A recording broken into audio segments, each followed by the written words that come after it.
Актуелниот шампион на Македонија во младежка конкуренција одбојкарките на УГД студенти во оваа сезона ја рушиат кон шампионскиот трон. Тие се на прагот за влез во финалето, откако во првиот полуфинален надпревар во Куманово загуби од екипата на СВСК со резултат 30:2 во сетови. Вториот реванш надпревар на програмата ќе биде утре четврток, кога во Штип младинките на УГД студент ќе се обидат да ја анулираат предноста на СВСК и да се пласираат за финалниот меч. На штипските одбојкарки им е доволна победа од 30:1 во сетови, за да повторно ја решат на шампионската титула.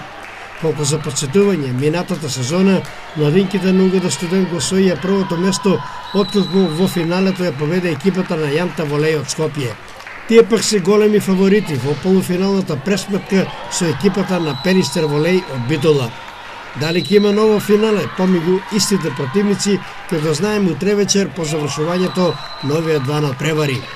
Одбојкарскиот надпревар помеѓу младинските екипи на УГД студент и на СВСК од Куманово ќе се одигра во четврток 20 април во спортската сала Јордан Мијалков во Штип со почеток во 19 часот.